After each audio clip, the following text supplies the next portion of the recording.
Olá, meu nome é Alberto, seja muito bem-vindo e bem-vinda ao canal do e da Dev Eficiente. Você está no segundo episódio da nossa websérie, onde aprendemos React de forma eficiente. No episódio de hoje, o seu objetivo vai ser fazer o seu primeiro código com React sem utilizar o auxílio da documentação do React. A ideia é que seja desafiador e se não for muito desafiador para você, eu vou deixar um outro exemplo aqui um pouquinho maior para você. Qual que é a ideia hoje?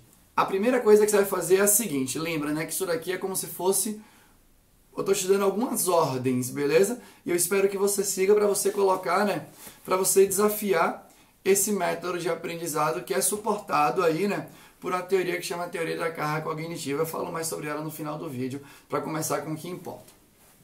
Qual que é a primeira coisa que você vai fazer? Nesse momento aqui da jornada, você no mínimo fez a aplicação no tutorial, né, o jogo da velha, 2 vezes. Uma você fez sem seguir nada, só fazendo o código para ver aquilo funcionar. E a segunda você fez, né, seguindo o que estava lá de novo, só que você já tinha anotado as dúvidas e você tentou olhar para aquelas dúvidas que você anotou de maneira mais profunda. Qual que é a terceira coisa que você vai fazer aqui agora? Você vai, né, tem uma parte do tutorial que ele pede para você instalar o ambiente de execução local na sua máquina, né? E ele dá lá os passos para você instalar. Você vai seguir o que está lá. Uma vez que você instalou, né, para você poder ter essa massa de manobra no seu próprio computador e tudo mais, uma vez que você instalou, você vai tentar refazer o código do jogo da velha, focando só no código do React. O que eu quero dizer com isso?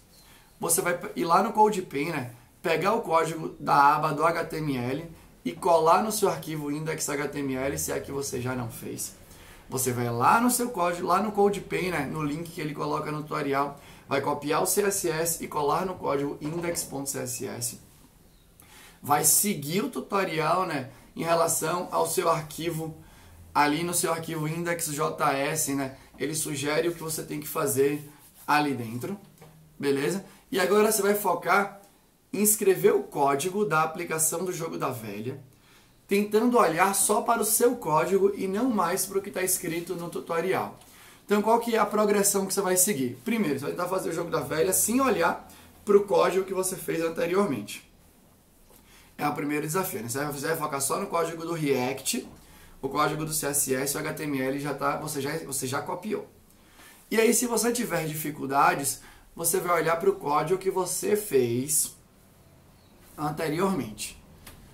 Se você, mesmo olhando para o código que você fez, não conseguiu entender exatamente o que você fez ali, aí você volta e olha de novo, né, para aquela parte da explicação no tutorial relativa ao ponto do código que você está fazendo. A ideia agora é que você tente fazer o mesmo jogo da velha usando um pouco menos de assistência aí do site do React. Uma vez que você tiver feito isso, mais uma vez, você vai anotar tudo que você está escrevendo que você está com dúvida.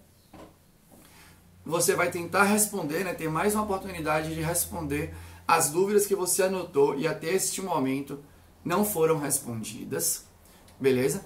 E você ainda não está liberado, né, para sair seguindo o link para entender mais profundamente o React, né?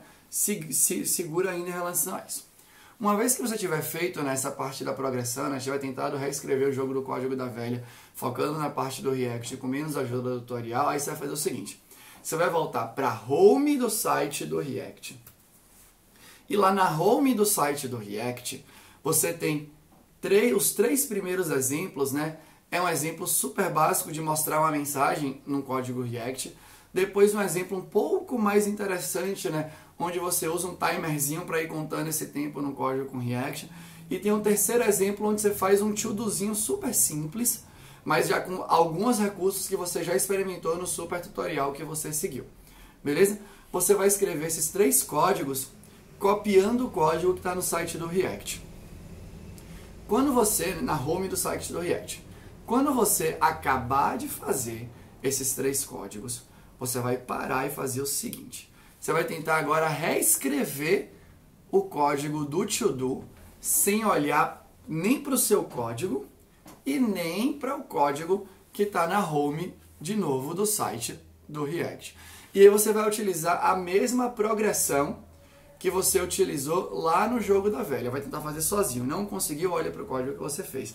Não conseguiu entender, olha para o site do React. Só que agora você tem uma trava limitante.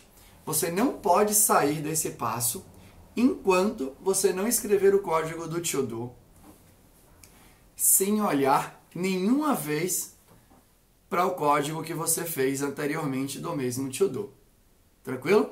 Esse é o seu ponto, né, de trava. Você só vai evoluir agora com a websérie se você fizer isso, o to-do, sem olhar para nenhum código. Você pode levar o tempo que você precisar. E é uma coisa que é importante, né? De novo, o aprendizado depende muito do seu background. Então não olhe para o colega do lado, para a colega do lado. Ah, mas ele ou ela já continuou. Ok. É que nem as crianças quando estão aprendendo a andar, né? Tudo depende do background ali do bebezinho, da bebezinha, antes de dar o primeiro passo, né? O quanto que ela engateou, que ela engatinhou, né? O quanto que desde que que os pais e as mães ali, né, conseguiram brincar com a criança, né? Para estimular de vez em quando um andado, uma caminhada, um engatinhamento. Cada criança tem o seu tempo. O importante é que com 2, 3 anos todas as crianças estão andando e falando. Então não apresse o seu aprendizado. Tranquilo? Faça no seu tempo. Tá tudo bem. Tá tudo certo. Se você fizer isso tudo muito rápido, aí o que é que você vai fazer como um desafio interessante? Você vai criar um novo projeto com React. E agora você vai fazer, né, um formulário similar ao formulário do to-do, só que agora é o seu primeiro formulário que está te levando, né, mais próximo para o nosso objetivo final. Você vai fazer um formulário para tentar captar o nome de um autor ou uma autora da casa do código. Qual que é a ideia básica? Um formulário com um campo de texto, um botão. Você vai escrever o botão e você vai ter um evento onde você imprime o nome do autor ou da autora que você escreveu nesse campo de texto. É esse o desafio de hoje. Para fechar o vídeo, eu quero te explicar um pouco, né, qual que é a teoria por trás dessa progressão que eu estou sugerindo para você, né? Então aqui tem a teoria do aprendizado, que é suportada por uma teoria que chama teoria da carga cognitiva, que entre as várias teorias, essa é uma mega aceita hoje em dia, né, para explicar o seu processo de aprendizado. Basicamente, o que é que ela fala, né? Vou dar um resumo aqui e vou deixar o link para o blog de Jefferson, que era o meu par lá na Carmo, quando eu trabalhava lá, né, que ele só tem falado muito sobre aprendizagem. Você tem 2 tipos de memória aí na sua cabeça, né? O que a gente chama de memória de curto prazo, né, que a galera na teoria da carga cognitiva chama de memória de trabalho, e a memória de longo prazo. Enquanto a sua memória de longo prazo, né, que é aquela memória que você visita regularmente na sua vida para puxar coisas que você já aprendeu, que você sabe, ela é como se fosse infinita, né? Ela tem uma capacidade de expansão supostamente infinita. A sua memória de trabalho, que é a memória utilizada quando você está aprendendo alguma coisa, ela é super limitada. Então imagina assim, quando você está tinindo, quando você está brocando, quando você está assim na sua melhor versão do dia, vai caber na sua memória de trabalho umas 7 coisas. Quando eu falo que vai caber 7 coisas, você está aqui estudando. E aí você tem, né, os inputs do novo aprendizado, e você tem algumas distrações que podem estar acontecendo, como ouvir música enquanto estuda, por exemplo, uma música que você nunca ouviu, ou barulho, beleza? Ou sua TV, sua cama, em época de home office. Tudo isso, né, pessoas que você fala, tudo isso flerta com distração. Então, na sua memória de trabalho, imagina quando você está tinindo, cabem 7 coisas. Se você estiver num ambiente tranquilo, sem estresse, que nada, você está super focado, vão caber 7 coisas. O que isso quer dizer? Que se na hora que você estiver estudando o React, por exemplo, aparecerem mais de 7 conceitos, né, que você não entende, sua memória de trabalho vai fazer assim, ó. O balde que cabe coisas na sua memória de trabalho vai explodir. Porque na hora que você pegar uma 8ª coisa e quiser colocar dentro desse balde, o balde já tem 7, né? A água vai começar a vazar pelo balde, acabou o volume da sua memória de trabalho. E aí sua cabeça, você já deve ter sentido isso alguma vez, sua cabeça começa a ficar quente, né? Você fala assim, meu Deus, eu aprendo isso, mas eu não estou conseguindo conectar com aquilo, eu estou esquecendo. E aí o que acontece? Você tem que controlar o número de informações que entram na sua cabeça em determinado momento do tempo. É por isso que eu pedi para você fazer a primeira versão do tutorial, seguindo exatamente, sem seguir nenhum link, sem nada, tudo é novo para você. Se é novo, você precisa controlar a quantidade de informações que entram na sua memória de trabalho para você conseguir, na maior parte do tempo, estar entendendo o que você está utilizando, né? Isso é a nossa aposta de aprendizado eficiente nessa websérie. Beleza? Tudo bem? É por isso que eu estou controlando para você. Aí agora, uma vez que você fez 1, 2, 3 vezes as coisas, né? Uma vez que você seguiu os passos que eu estou te dando aqui, o que acontece? Cada vez que você repete o experimento, né? Algumas coisas que não eram claras em determinado momento ficam um pouco mais claras. E aí elas vão sendo colocadas na sua memória de longo prazo, né? E aí, cada vez que você recupera, né, essa informação, né? Então, quando você faz uma segunda vez, quando você faz a terceira vez, agora sem um pouco de suporte, quando você anota as coisas, você está exercitando a recuperação. E cada vez, então, quando você está fazendo código, é uma recuperação, quando você está anotando, é outra recuperação. Quando você tem, né, quando você teve lá no início que escrever a sua opinião sobre o React, era outra recuperação. E cada vez que você faz um exercício de recuperação, o que está na sua memória de curto prazo começa a ir para a sua memória de longo prazo. E aí você abre espaço na sua memória de curto prazo para conseguir aprender mais coisas. E aí sua memória de longo prazo começa a dar suporte para de curto prazo. Sacou? Então por isso que eu pedi para você fazer N vezes, anotar a sua visão, anotar suas dúvidas, passar uma segunda vez tentando responder as suas dúvidas. Aí agora eu pedi para você fazer uma terceira vez sem olhar, para você ir tentando recuperar aquilo. Aí agora você vai variar o experimento, né? Fazendo exemplos diferentes que estão na home do React. Depois que a variabilidade do experimento ajuda no seu processo de recuperação, você agora tem que conectar as coisas que você viu no jogo da velha para os novos tipos de código. Uma vez que você variou os experimentos com suporte, agora você vai fazer o mesmo experimento que é o do to do sem suporte, né? Ou diminuindo o suporte. E eu te botei uma trava que é fazer o to do agora sem suporte para ver se você consegue aplicar o que você aprendeu.